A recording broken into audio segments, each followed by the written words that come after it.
Is it possible to acquire new skills less painfully, in a way that requires far less time and effort? There's so much I want to do, and so little time. The story of modern life. Take a moment to consider how many things you want to learn how to do. What's on your list? What's holding you back from getting started? Two things, most likely, time and skill. Here's an uncomfortable truth: the most rewarding experiences in life almost always require some level of skill.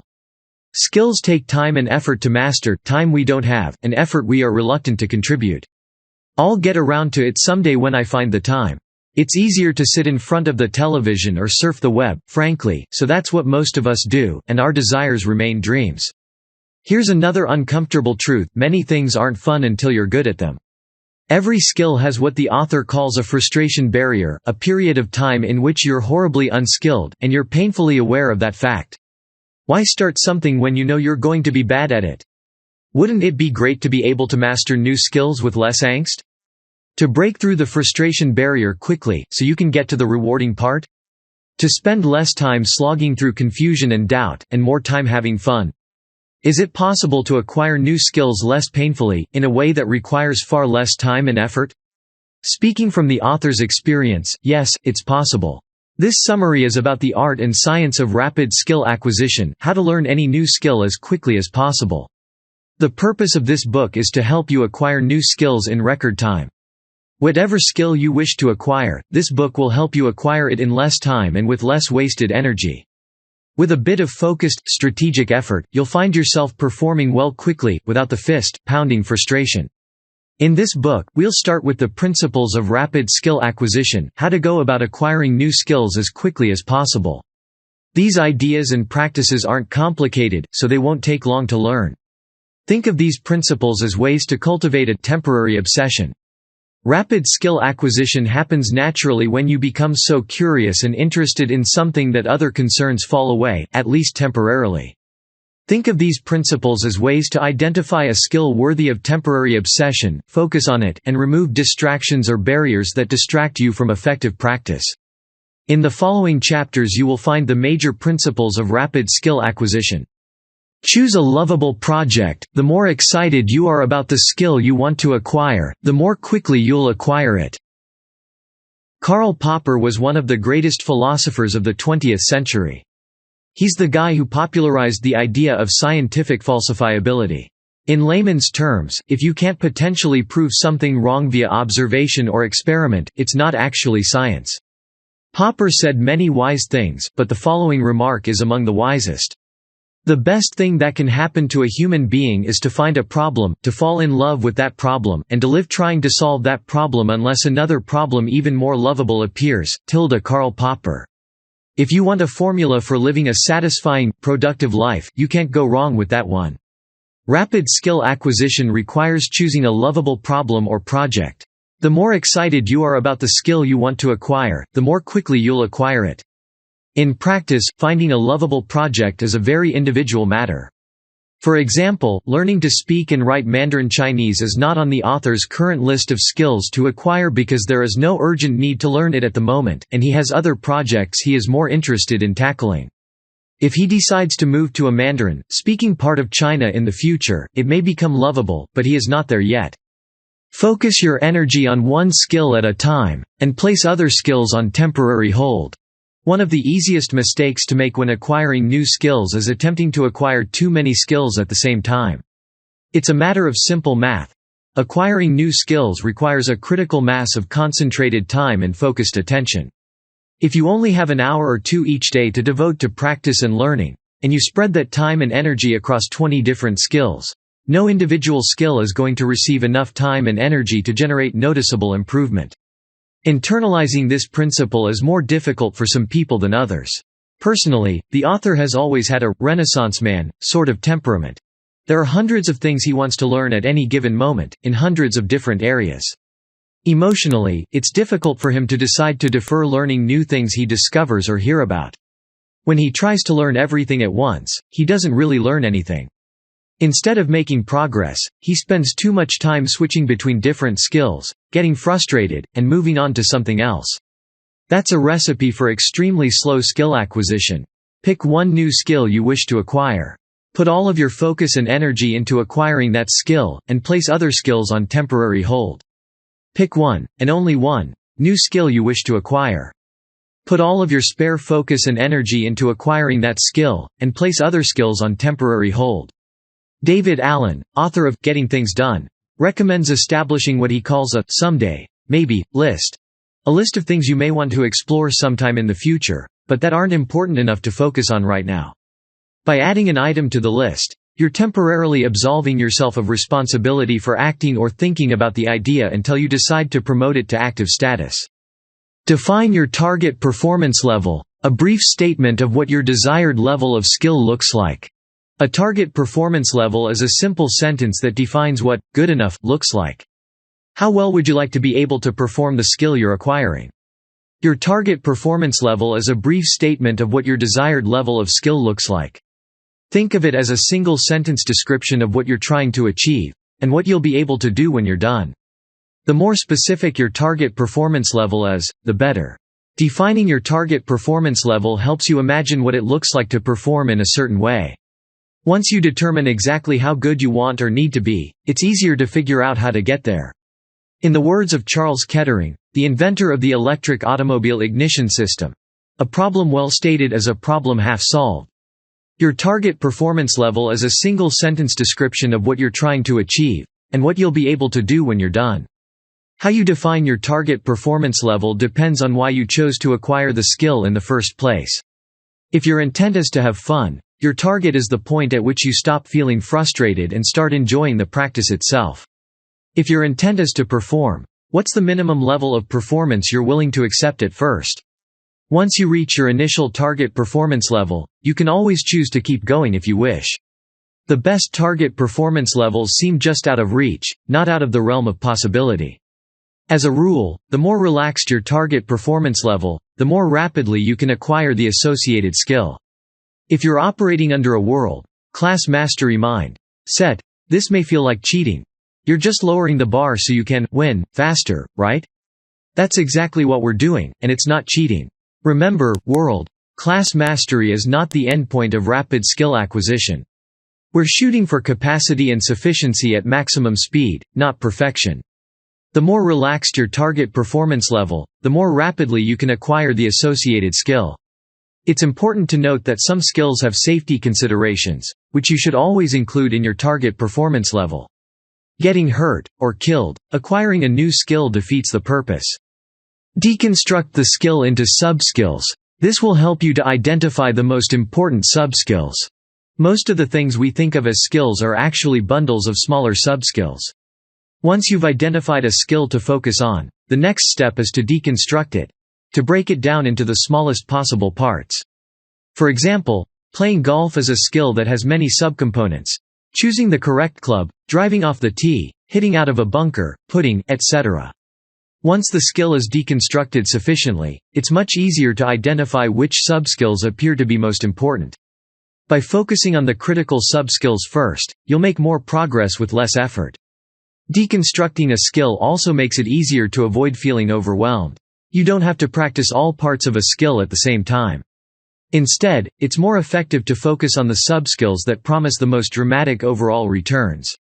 Deconstructing the skill before you begin also allows you to identify the parts of the skill that aren't important for beginning practitioners. By eliminating the non-critical subskills or techniques early in the process, you'll be able to invest more of your time and energy mastering the critical subskills first. Obtain critical tools. Most skills have prerequisites to practice and performance.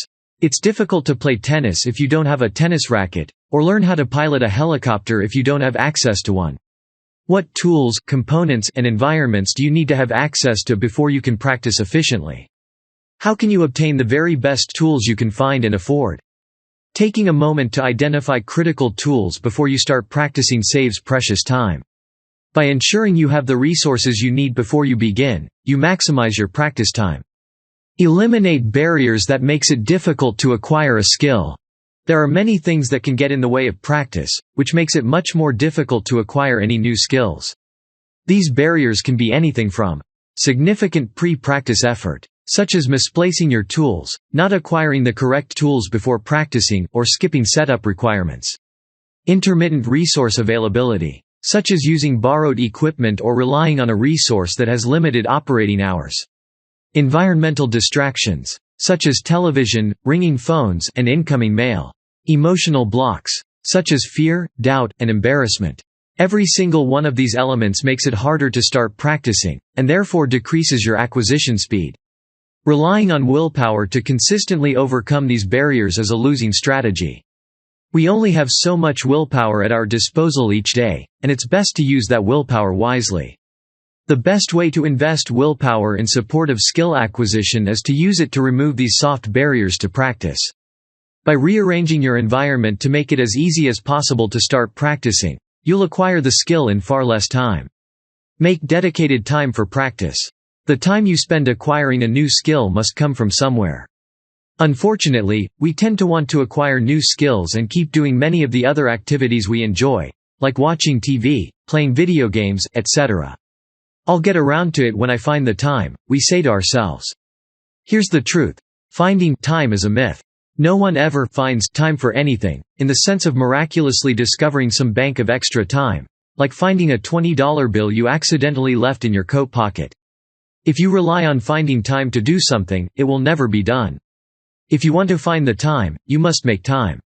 You have 24 hours to invest each day, 1,440 minutes, no more or less. You will never have more time.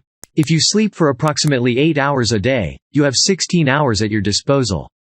Some of those hours will be used to take care of yourself and your loved ones. Others will be used for work. Whatever you have left over is the time you have for skill acquisition. If you want to improve your skills as quickly as possible, the larger the dedicated blocks of time you can set aside, the better. The best approach to making time for skill acquisition is to identify low-value uses of time, then choose to eliminate them. As an experiment, the author recommends keeping a simple log of how you spend your time for a few days. All you need is a notebook. The results of this time log will surprise you. If you make a few tough choices to cut low-value uses of time, you'll have much more time for skill acquisition. The more time you have to devote each day, the less total time it will take to acquire new skills. The author recommends making time for at least 90 minutes of practice each day by cutting low-value activities as much as possible. Create fast feedback loops. It makes it easier to connect the information to your actions. Fast feedback means getting accurate information about how well you're performing as quickly as possible.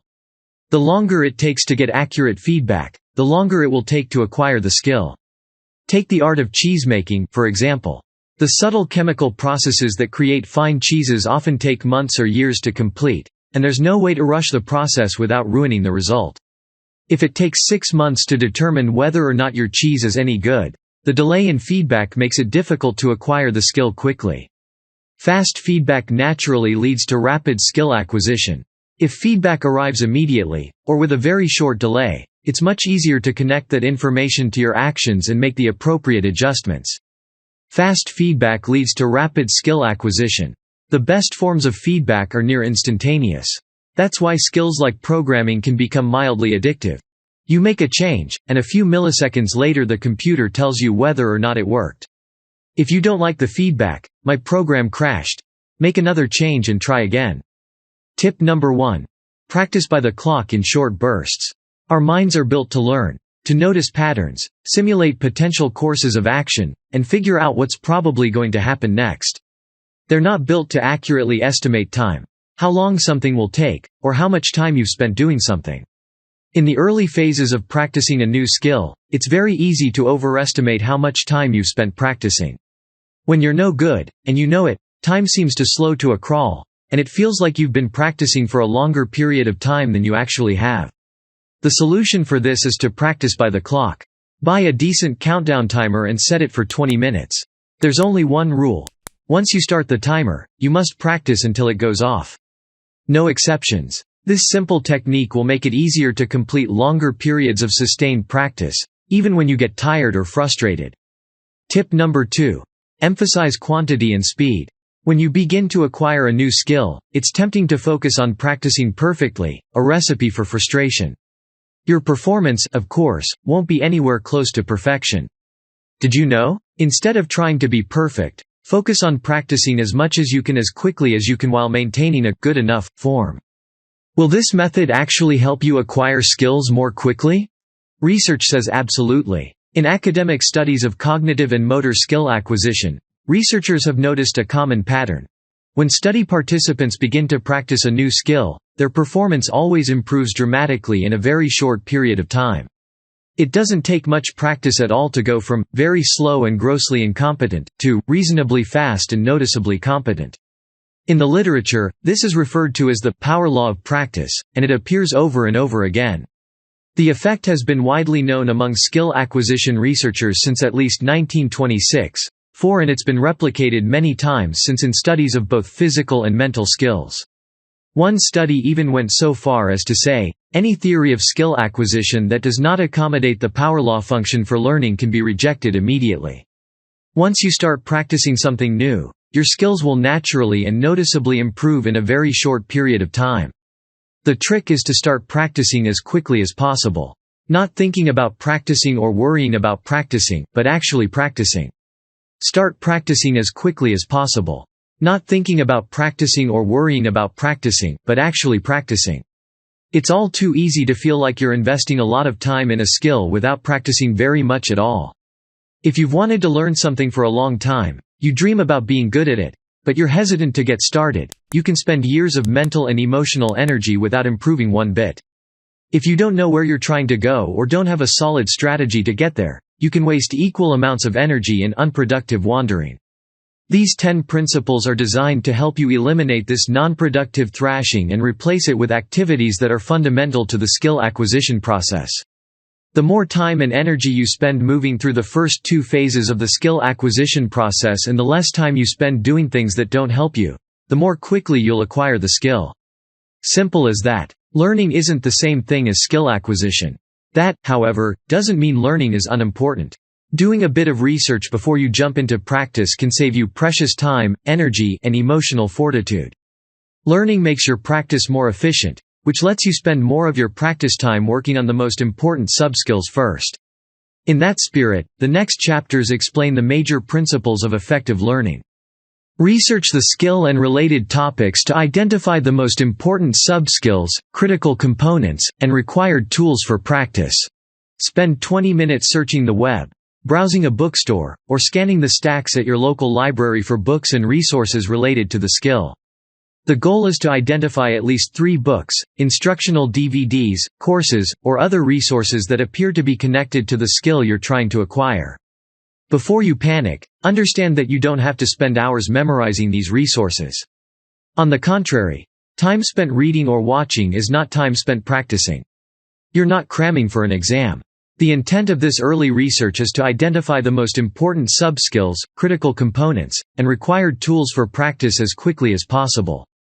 The more you know in advance about the skill, the more intelligently you can prepare. The goal is to collect a wide body of knowledge about the skill as quickly as possible, creating an accurate overview of what the skill acquisition process will look like. For rapid skill acquisition, skimming is better than deep reading. By noticing ideas and tools that come up over and over again in different texts, you can trust the accuracy of the patterns you notice and prepare your practice accordingly. Jump in over your head. Some of your early research will contain concepts, techniques, and ideas you don't understand. Often, something will appear particularly important, but you'll have no idea what it means. You'll read words you don't recognize, and see practitioners doing things you can't fathom. Don't panic. Your initial confusion is completely normal. In fact, it's great. Move toward the confusion. Early research is one of the best ways to identify critical subskills and ideas, but it's also very likely you won't know what they mean. The meaning comes later, once you've started practicing. If you're not confused by at least half of your early research, you're not learning as quickly as you're capable of learning. If you start to feel intimidated or hesitant about the pace you're attempting, you're on the right track. Provided you're working on a lovable problem or project, the more confused you are at the outset, the more internal pressure you'll feel to figure things out, and the faster you'll learn. Not being willing to jump in over your head is the single biggest emotional barrier to rapid skill acquisition. Feeling stupid isn't fun, but reminding yourself that you will understand with practice will help you move from confusion to clarity as quickly as possible. Identify mental models and mental hooks that make it much easier to discuss your experiences with others. As you conduct your research, you'll naturally begin to notice patterns, ideas and techniques that come up over and over again. These concepts are called mental models, and they're very important. Mental models are the most basic unit of learning, a way of understanding and labeling an object or relationship that exists in the world. As you collect accurate mental models, it becomes easier to anticipate what will happen when you take a specific action. Mental models also make it much easier to discuss your experiences with others. Mental models are the most basic unit of learning. They make it much easier to discuss your experiences with others. The more mental models and mental hooks you can identify in your early research, the easier it will be to use them while you're practicing.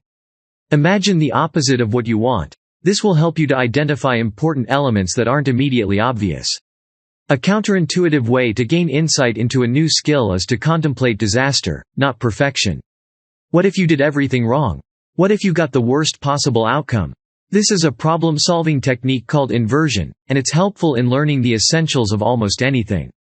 By studying the opposite of what you want, you can identify important elements that aren't immediately obvious. Early learning helps you set appropriate expectations. What does a reasonable performance for a beginner actually look like? When you jump into acquiring a new skill, it's very common to underestimate the complexity of the task, or the number of elements involved that are required to perform well. If the skill involves the possibility of social prestige, the associated mystique can also cloud early expectations. Many wannabe rock stars have picked up an electric guitar, only to find it's extremely difficult to play well, sing on key, and look fabulous at the same time. Part of the problem is that, being a rock star isn't a single skill. It's a bundle of many related subskills, each of which will require dedicated practice to develop. Talking to people who have acquired the skill before you will help dispel myths and misconceptions before you invest your time and energy.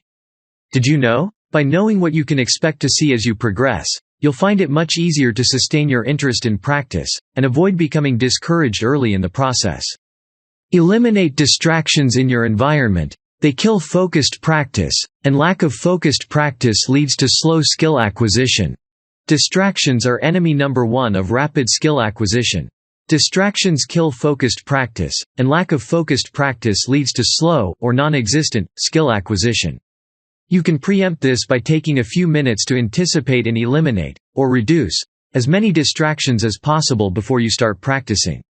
The most significant sources of distraction come in two forms: electronic and biological. Your television, phone, and internet are electronic distractions. Turn them off. Unplug them, block them, or otherwise remove them from your environment while you're practicing unless they're absolutely necessary for the practice itself. Distractions kill focused practice, and lack of focused practice leads to slow skill acquisition. Well-meaning family members, colleagues, and pets are biological distractions. You can't turn people off, but you can let them know in advance that you'll be unavailable while you're practicing, which makes it more likely they'll respect your practice time without interrupting. The fewer distractions you have while practicing, the more quickly you'll acquire the skill. Use spaced repetition and reinforcement for memorization. To make use of material you've learned while practicing, you have to be able to recall related ideas quickly. Many skills require at least some level of memorization.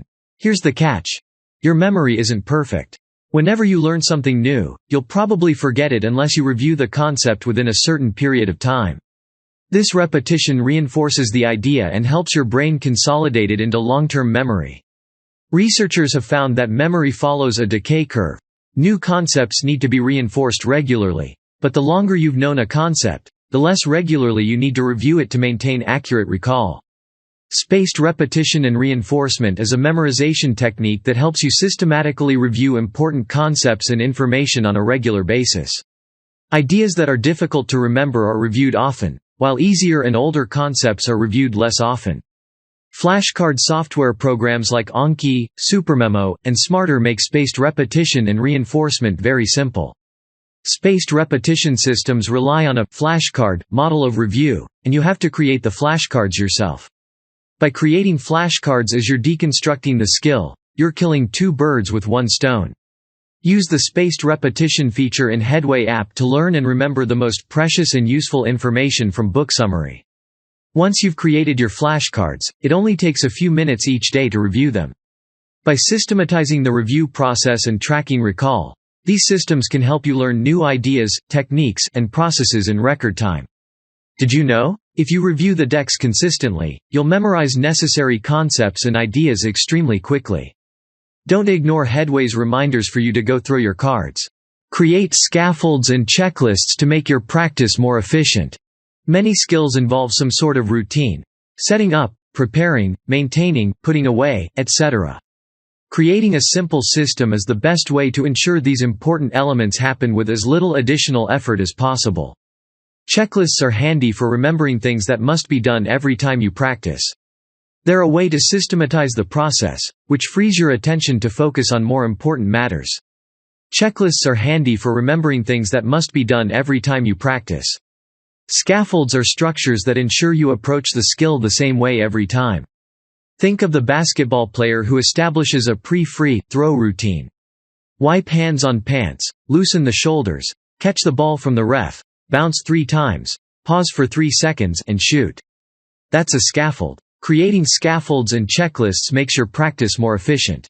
They also make your practice easier to visualize, which helps you take advantage of mental rehearsal, which can help with some forms of physical practice. Part of the skill acquisition process involves experimentation, trying new things to see if they work. The true test of useful learning is prediction. Based on what you know, can you guess how a change or experiment will turn out before you do it? Getting into the habit of making and testing predictions will help you acquire skills more rapidly. It's a variation on the scientific method, with 4 key elements. Observations. What are you currently observing? Knowns. What do you know about the topic already? Hypotheses. What do you think will improve your performance? Tests. What are you going to try next? The author recommends using a notebook or other reference tool to track your experiments and form hypotheses as you practice. By keeping track of your predictions and generating new ideas, you'll have more fruitful experiments to test. Your brain and body are biological systems that have biological needs: food, water, exercise, rest, and sleep. It's very easy to push yourself too hard, which is counterproductive. Without the proper inputs, your body and mind won't produce useful output. According to Tony Schwartz, author of The Power of Full Engagement, 2004, and Be Excellent at Anything, 2011, the optimal learning cycle appears to be approximately 90 minutes of focused concentration. Any more, and your mind and body will naturally need a break. Use that opportunity to exercise, rest, have a meal or snack, take a nap, or do something else. This principle dovetails very nicely with practicing by the clock. By setting your timer for 60 to 90 minutes before you start practicing or researching, it will be easier to remember to take a break when you're done. You can also split your practice into several smaller parts, with a short break in the middle if needed. 20 minutes of practice, 10-minute break, 20 minutes of practice, 10-minute break, etc. Conclusion. Distractions are enemy number 1 of rapid skill acquisition. You can preempt this by taking a few minutes to anticipate and eliminate as many distractions as possible before you start practicing. The most significant sources of distraction come in 2 forms: electronic and biological. Your television, phone, and internet are electronic distractions. Turn them off. Unplug them, block them, or otherwise remove them from your environment while you're practicing unless they're absolutely necessary for the practice itself. By knowing what you're getting into, learning the fundamentals, practicing intelligently, and developing a practice routine, you'll make progress more quickly and consistently, and you'll achieve expert status in record time. Try this. If you ultimately decide to master a skill, you'll have a better chance of success if you start with 20 hours of rapid skill acquisition.